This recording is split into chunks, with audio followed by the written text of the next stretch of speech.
Welcome to another episode of The Macro Perspective. And today, my established, esteemed colleague, Seamus Sullivan, joins me as we take positions. Oh, We're going to take positions today on which side of the argument for seed oils. I'm going to be the op. Seamus is going to be the... so I'm gonna be for the seed oils, right? Are you for? No, you're going to be for not having it. Against seed oils, okay. Against it, yeah. Man, that's a rough and tumble. But first off, Marcos, could you share the screen then of this Instagram post? And this, guys, before we frame it, the reason I wanted to talk about seed oils is because this imagery you're about to see grasped me so hard. And it's from Callie or Casey Means, who wrote the book Good Energy, and they're actually like folks that are speaking on Make America Healthy Again with Robert Kennedy Jr. Yeah, it was interesting. So this image here, so it said salad chain, Sweet Green is caving to the conspiracy theories about seed oils. Why? I didn't read that article, but look at the second post from this, the video, when you swipe. Watch this video. So when you watch this video, you're seeing, I don't know what you're looking at, like clustered pieces of clumps of things, and then you're seeing these oils being refined, and these seed oils are in these machinery, and then they're getting highly, I don't know, Refined. Yeah, I mean, like it just seems very, to me, the imagery was very just eye-opening on what the process looks like, right, Marcos? Oh, 100%. I mean, yeah, granted, yeah, as we watch this, ugh, gross. I mean, probably would make you reconsider. You're like, wow, that's something that's going into my body. Yeah. But yeah, I think having some arguments around this is definitely going to be super impactful. And again, me trying to be the person that's like, I'm going to be for big seed oil in a sense versus big seed oil. Okay, I'll give one argument here that I've been writing is, so oxidation and toxic byproducts. So what it says here, seed oils are highly unstable due to their polyunsaturated structure, making them prone to oxidation when exposed to heat, light, or air. This can lead to the formation of harmful byproducts like aldehydes and free radicals, which obviously radicals are risk factors for cancer. And we're consuming these seed oils. So cooking with the seed oils at high temperatures, for those are talking to, may produce toxic compounds linked to the oxidative stress, like we're talking about, for cellular damage and potentially increasing the diseases like cancer and neurodegeneration. I'm hitting with the big one, Marcos. I'm starting with the big one.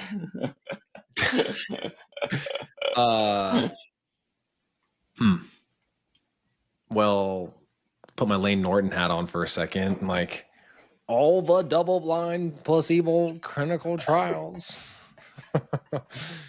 At the end of the day, actually, I feel like this is going to be a short and sweet episode now that I try to I hit it too hard, Marco. Sorry, my bad. I hit it too hard from this front. Well, okay, so maybe you're just saying here that heating up these oils causes them, they become potentially more harmful for your health because they are not stable at higher heats, which is generally the application that they are likely being used for the average consumer at home, right? Granted, bro, when have you ever bought a vegetable oil and put it on your cast iron skillet? I mean, never. Okay. Never? Like, I don't. Well, I mean, yeah, I don't know. Okay, so maybe in the context of like making America healthy again, yeah, this is I don't know what the average person does, if I'm being quite frank with you. yeah. I know what sometimes don't do, right? Like, and that's care about protein and all the stuff that we normally talk about, right? But at the end of the day, if I'm going to go try to cook something that's going to be like a stir fry or something, I'm going to use a more stable oil at higher temperatures, like an avocado or things that have a higher smoke point. Yeah. So are we talking about that there's no education around smoke points of oils? Because then if that's the case, well, if canola oil or these seed oils are what they're usually using to fry stuff industrially, Yeah. um, that heat technically isn't really going over that point of boiling, right? Quote unquote, or Mm. the smoke point. Because what's the typical temperature of like fryer oil? Do you know? ChatGPT, do you know? Ask that thing. Ask that chat. Yeah, that's actually a good argument. I think that's a good point. I think that even though we're consuming these oils, right, and people may be consuming them, the point is at what temperature did you cook with? And if it's not going above that, is that something to really regulate over or relegate over and think about? So I think you make a good counter argument as well there on the cooking points, right? So yeah. Yeah. So, I mean, again, context is everything. And in this case, I could see if, again, is it just the hypercaloric nature of the foods that are causing the Hmm. issue, or is it the actual seed oil that's being Hmm. deleterious to the house? Are these compounds breaking down such to a degree that they're causing metabolic harm? Yeah. I don't know if we can ever really test that. I mean, I don't is know there that that was like my next anything? argument. That is the next argument here is that these seed oils are high in omega-6 content and the inflammation marker. So it says here seed oils like soybean, sunflower, canola are rich in omega-6 fatty acids. While omega-6 fatty acids are essential, excessive intake, especially in relation to the omega-3s, that omega-3 omega-6 ratio may contribute to chronic low-grade inflammation, a key driver of conditions like heart disease, obesity, and autoimmune disorders. The Hmm. modern diet often contains a high ratio of omega-6 to omega-3 fats, up to a 20 in 1, in some cases far exceeding the evolutionary ratio closer to 1 to 1 or 4 to 1. So that might be outside of the cooking, the consumption, what, even if you're not cooking it, too much, maybe the consumption of the high omega-6s could be a problem. Hmm. Hmm. Hmm. Yeah, omega 6 to omega 3 ratios. Again, Western diet is going to definitely have a higher effect, and seed oils are probably a big component of that. So, are we linking chronic inflammation and disease as a result of these ratios being off? That's what I think they're trying to do with Robert. Like, I think they're blaming the seed oils. I think just a generalizations, they're blaming the seed oils for that or part of that concept. But it's like, I think about it, I'm like, well, a lot of the products that we intake that are highly palatable, highly caloric, may not necessarily have seed oils or had seed oils used in them. So how can you blame it entirely? You know what I'm saying? Hmm. I think the thing that I wonder about here then is like how much content and like grams of weight of seed oils then yield a certain omega 6 ratio. And again, if I'm consuming, we'll just use like canola as the example here. I'm typically finding this in like a bar, like a protein bar probably, Yeah, or I'm sure there's some in a freaking Cliff bar for all intents and purposes. I don't really know. yeah, So again, is the 1 gram of fat that's getting associated with omega 6s here really that big of a deal if it's like a one-off thing every so often or once a day? if yeah, if again, knowing that this is not necessarily as stable at higher smoke points, that I'm trying to avoid it, right? yeah, So like again, like yeah, a balance of it, like how much of it is are we seeing this breakdown as a result of like maybe they're putting canola oil on like a griddle, right, where they're then using that's like nonstick and it's getting so hot that it is starting to like metabol or it's starting to change at the like the molecular level such that it's like again causing more free radical harm and stuff like that. is it yeah. is it actually quote unquote the fries that are the issue here, or is it actually the other surfaces that you are using this lubricant for? That makes a lot of sense. That makes a lot of sense. Yeah, that's fair to say because it's like I saw a post and I think it was from Rachel, our producer. She posted that Oh, the there's a Greece one, dude. you believe, Oh, tell everyone here what happened. Tell everyone here what yeah, happened. it's funny because she sent that in our chat, and then I actually ran across it on Facebook later. So I was like, "Oh, this Greece is like 115 years old and has never been changed out, and this is what the unique burger stand says is their key to success. It's like their family secret is that you're eating aged oil." Which Huh. then it made me wonder, like, is this just like perpetually on like a low flame, just like because I'm assuming it's probably solid at room temperature. So. Yeah, that was. It's just that unique taste, and my answer was that unique taste is ass. Like, dude, was that one of the comments? yeah, Oh that's god, everybody. that But no, unique. it's Oh, how do you know it, how ass tastes? who knows, man? Who knows? But no, it's funny because it's true. Like, are the fries the problem, or is it the combination of the seed oils, the cooking methods, and the I don't know. Like, it just doesn't Yeah. So, can you ask the question? What is the smoke point of most yeah seed oils? Like, can we get can we get a table here? point of seed oils. Let me put that. Give me a table. And I think while we're going through this, I think that makes sense. And just other oils that we do use. Like Marcos, what oil do you use primarily? Uh, Let me think. Lately, on my cat. So I funny enough. So I posted this in our group chat with our coaches. I got rid of my non-stick pans because PUFAs. I guess that's another episode. Or Oh not God, PUFAs, yeah. PFAs, whatever. PFAS. PFAS, PFAS. not Yeah. PUFAs. PUFAs Forever are good. chemicals. Yeah, yeah. The one Whatever. where like they were in your Lululemon yoga clothes. Is that why these things stay so fucking clean, dude? The fact that I got some elastane in this bitch, my forever that four chemical. that four-way stretch, bro. I mean, dude, look at this. Like this pant right here. I bought this one. I bought this particular one off of fucking OfferUp or Poshmark. Yeah, Poshmark. And I bought them purposely because I'm like, man, they didn't make them like they used to. Dude, right? You know, um, okay, so yeah, you know what? I know like MeUndies or whatever, the other Nads company or whatever, like, oh yeah, your balls should only be progressed by, Egyptian cotton, 1,000 count thread count. It's But better than my sleep, bro.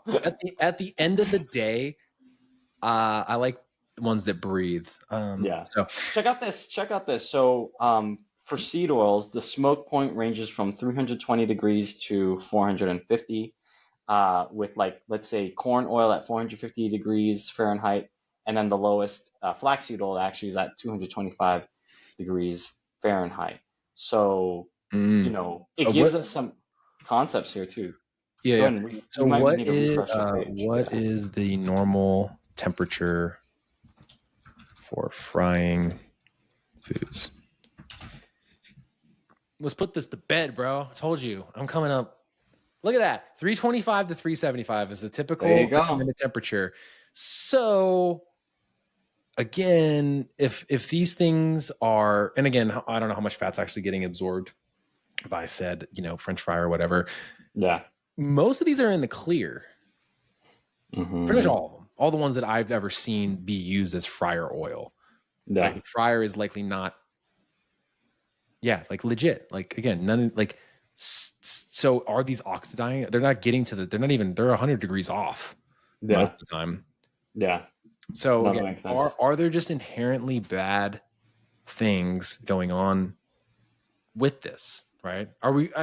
Again, I have a hard time believing that we're linking all these health outcomes purely to one thing. Yeah. I'm actually, I think it's okay to stop being a good cop, bad cop now and just kind of just start talking some facts here. So for example, I think some of these studies, that like link these certain things, you have to look at the population, right, Marcos? Like some of the populations that they're working with are already folks that are Mhm.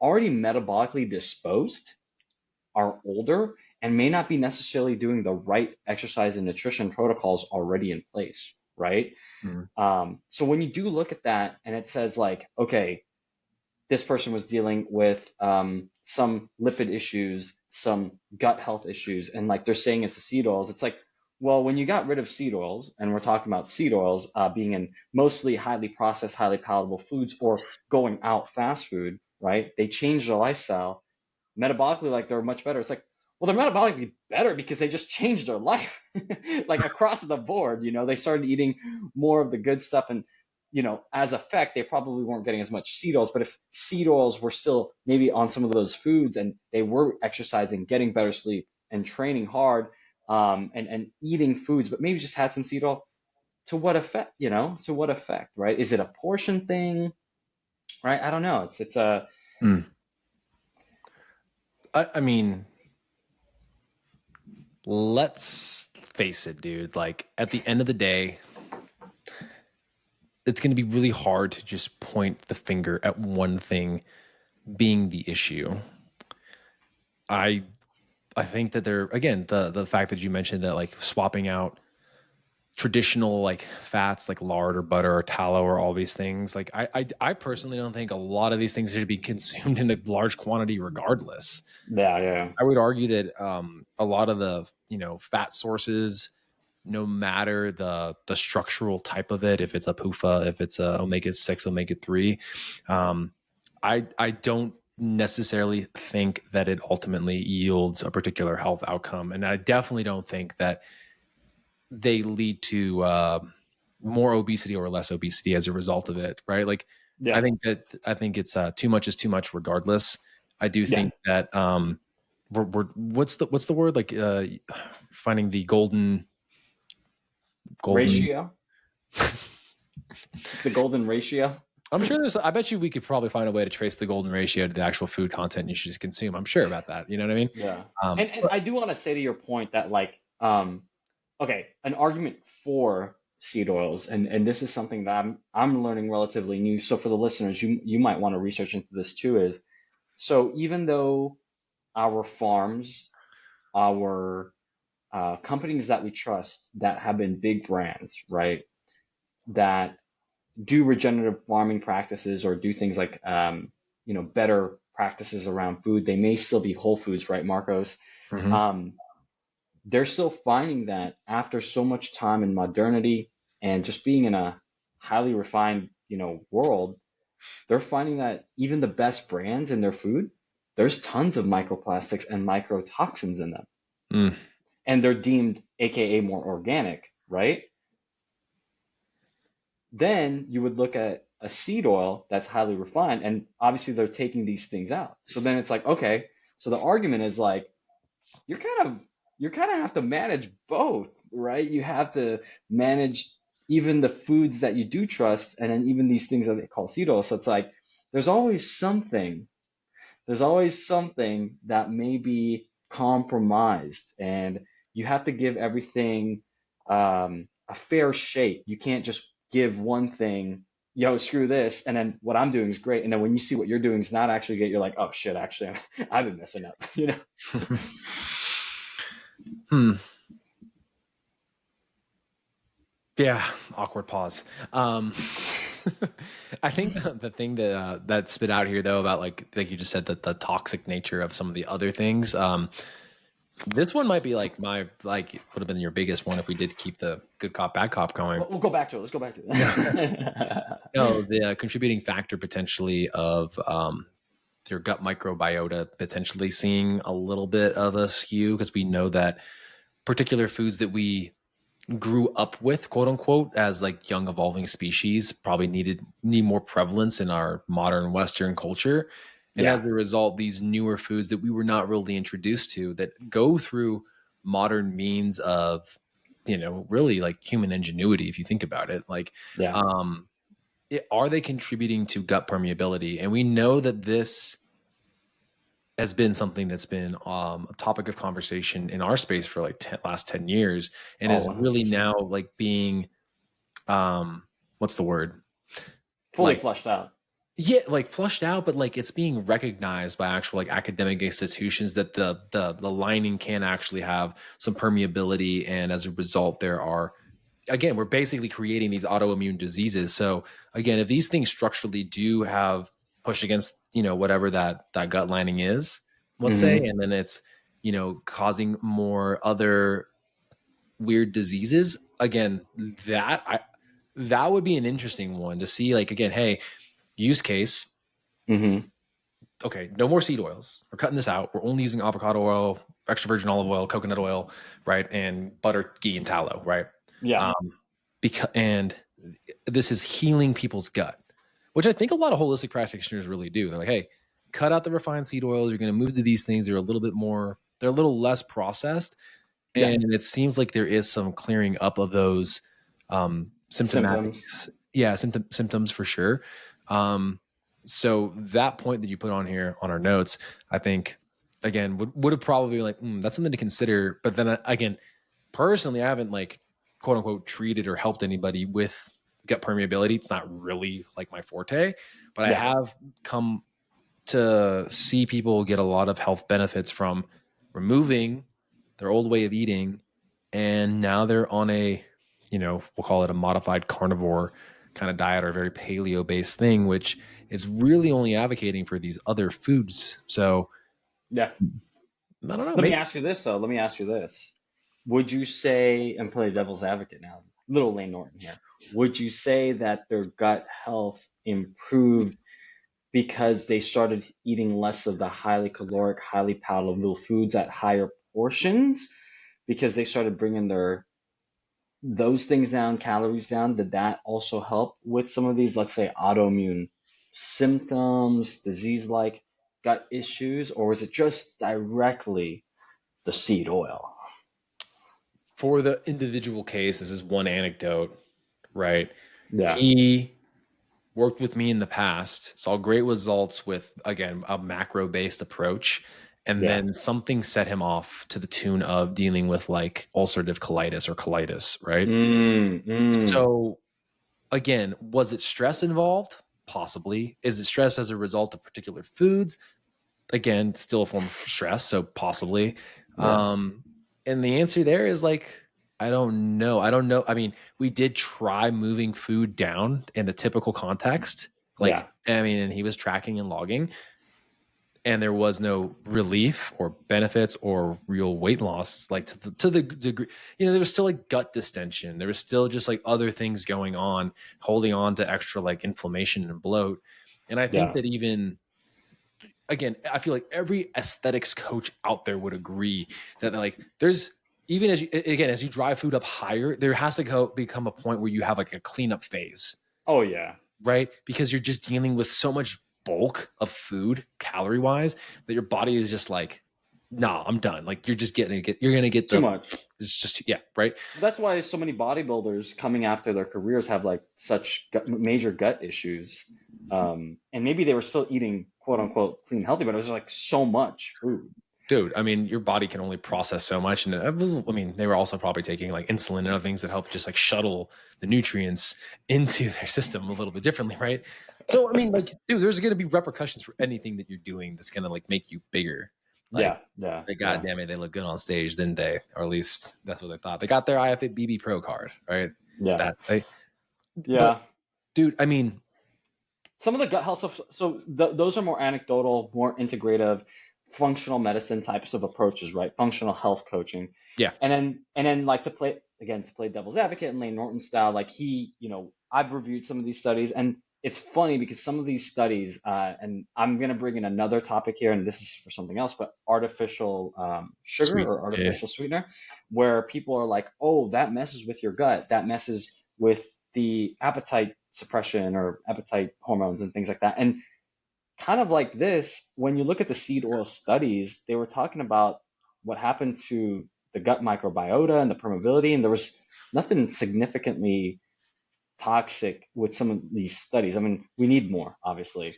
And if anything, some of the results weren't even like significant. If anything, maybe it was helpful. Like even with like the artificial sweeteners, they were saying like, oh, these folks, if they do artificial sweetener, they will not lose as much weight. And then studies showed that they actually did lose more weight, but it wasn't clinically significant. So you kind of go, okay, put it to the test.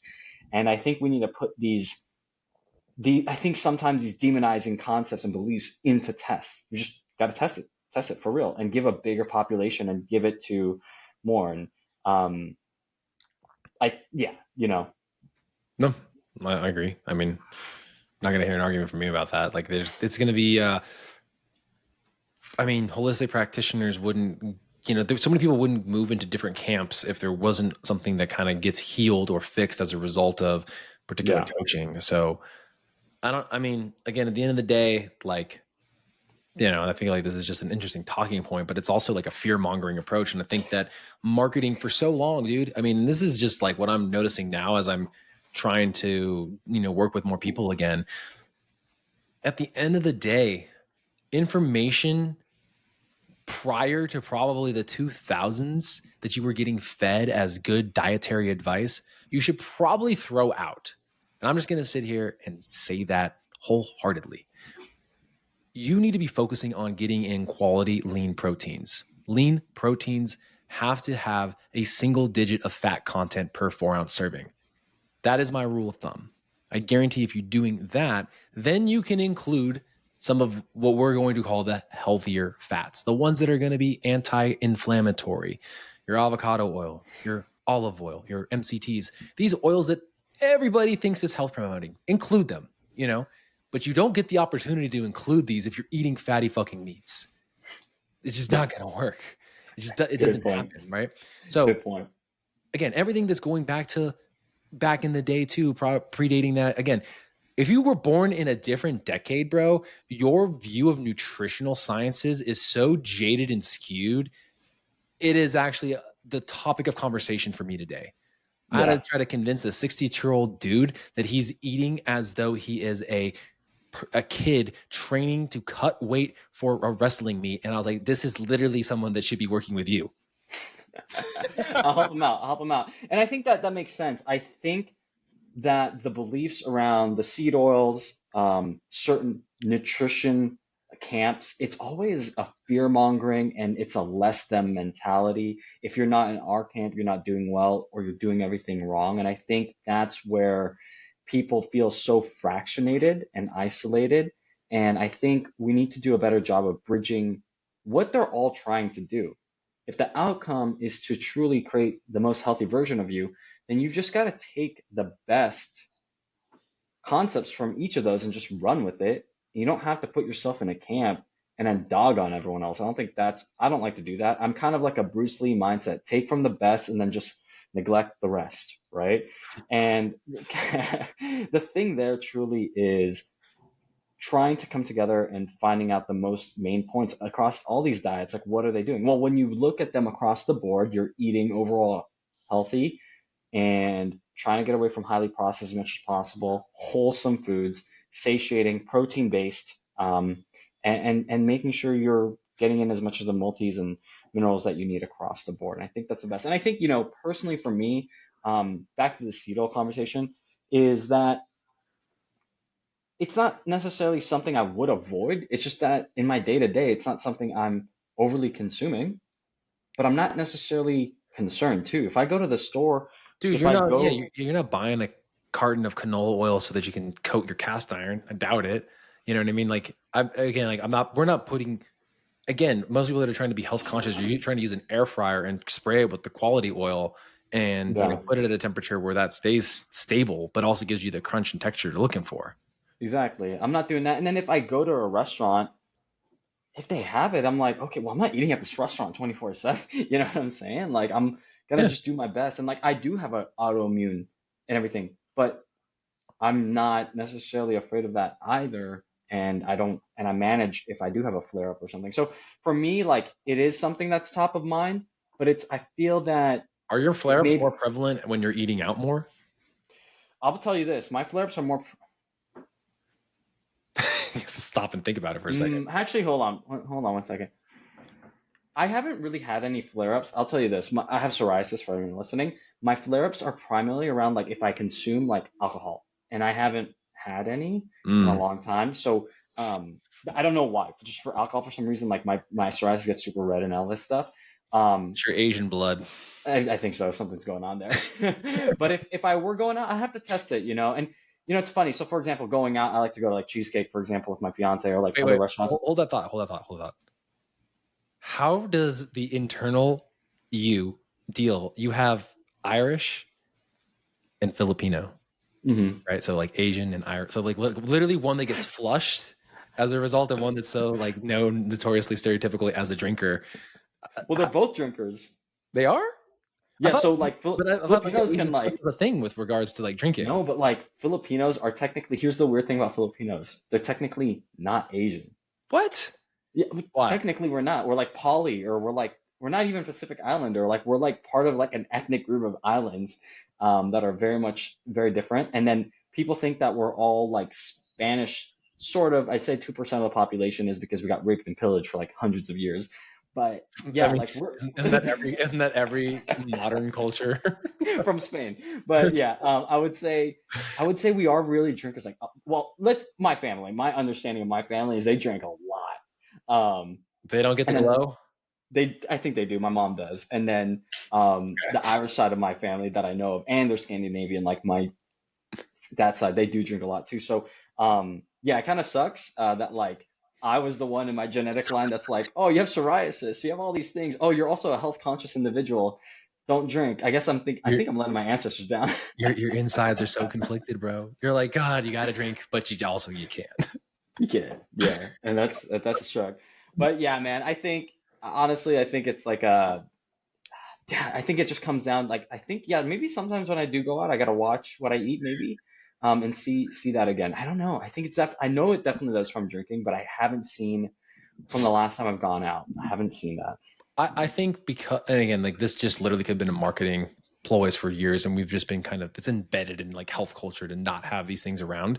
And so Yeah, like to me, it even has a stigma, right? Like again, I'm like, yeah, like I'm gonna look at the label, I'm gonna try not to have these oils as part of like what I'm consuming. And again, it's like, yeah, I don't know. Like, but I think the argument about like the ratio of like healthy fat balance of omegas, like again, if you're getting a salad dressing, it's like 15 grams of fat, and the number one thing listed is like this oil. Chances are it's probably a little too high. Like it's like a high proportion of those calories. So I think yeah, I would look at that. But if it's like in a bar and the fat content isn't super high and it's like there for like to kind of help it bind and emulsifying it. Yeah, emulsify it, right? Like maybe that's where I'll consider it a bit more.